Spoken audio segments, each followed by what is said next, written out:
నమస్తే అండి, welcome to రాధారాణీస్ kitchen. ఈరోజు మరో టేస్టీ రెసిపీని పరిచయం చేయబోతున్నాను. మామిడికాయతో పెసరపప్పు చాలా రుచిగా ఉంటుందండి.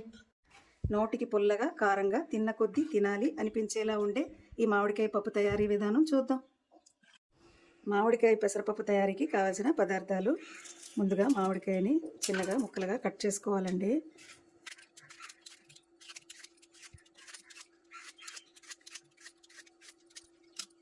ఇలా ముక్కలుగా కట్ చేసుకున్నామండి.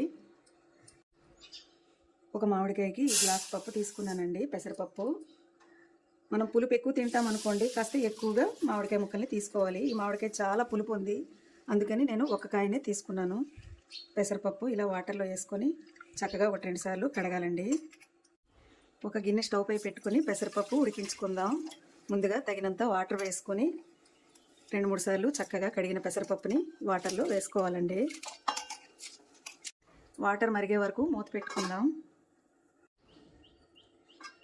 ఇలా ఉడుకుతుంది కదండి, 10 నిమిషాలు సిమ్లో పెట్టుకొని ఉడికించుకోవాలి.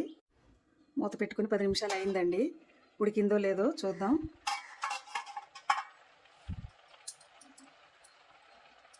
చక్కగా ఉడికిపోయిందండి. ఇప్పుడు తరిగిన మామిడి ముక్కల్ని వేసుకుందాం. చిన్నగా తరిగిన ఒక టమాటా వేసుకుంటున్నాను.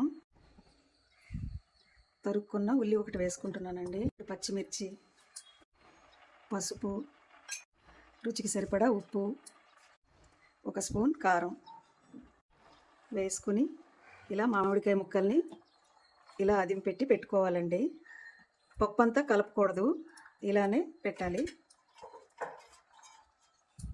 ఇప్పుడు ఒక 5 నిమిషాలు మూత పెట్టుకొని ఉడికించుకుందామండి.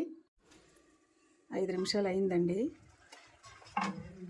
ఉడికిందో లేదో చూడండి, చక్కగా ఉడికిపోయిందండి. మామిడికాయ ముక్క కూడా తొందరగానే మెత్తబడుతుంది, ఫ్రెష్గా ఉంటుంది కదా. చూడండి, పప్పు మామిడికాయ ఉడికిపోయింది కదండి. ఈ విధంగా మెత్తగా రుబ్బుకోవాలి. మనం కుక్కర్లో పెట్టుకోవచ్చండి. కుక్కర్లో పెట్టుకుంటే పెసరపప్పు కదా, అంత రుచిగా ఉండదు. ఇలా గిన్నెలో పెట్టుకుంటేనే టేస్ట్ బాగుంటుంది.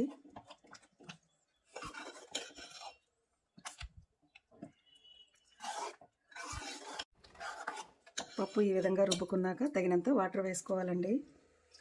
వాటర్ వేసుకొని చక్కగా ఉడికించుకోవాలి. ఇలా కలుపుకుంటూ ఉడికించుకోవాలండి. మామిడికాయలు అంటే ఎవరికి ఇష్టం ఉండదు చెప్పండి? అందరికీ ఇష్టమే కదా. ఈ సీజన్లో మనకి ఎక్కువగా దొరుకుతాయి కదండి. ఈ విధంగా చేసి పెట్టండి, రోజు కావాలని అడుగుతారు పిల్లలు. పప్పు ఉడికిపోయిందండి. కొత్తిమీర వేసుకొని స్టవ్ మీద నుంచి దించేసుకుందాం. వేరే గిన్నె పెట్టుకొని తాలింపు వేసుకుందామండి. తగినంత ఆయిల్ వేసుకుంటున్నాను. ఆవాలు కొద్దిగా వేసుకుంటున్నాను.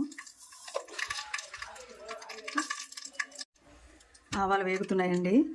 తక్కువగా జీలకర్ర, కొన్ని వెల్లుల్లి రెక్కలు, చిన్నగా తరుక్కున్న ఆనియన్, 2 ఎండుమిర్చి వేసుకొని చక్కగా కలుపుకుంటూ ఫ్రై చేసుకోవాలండి.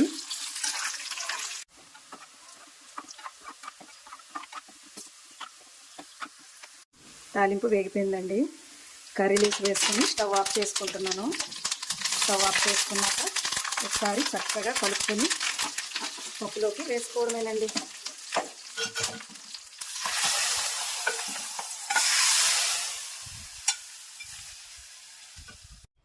మామిడికాయ పప్పు తయారైపోయిందండి.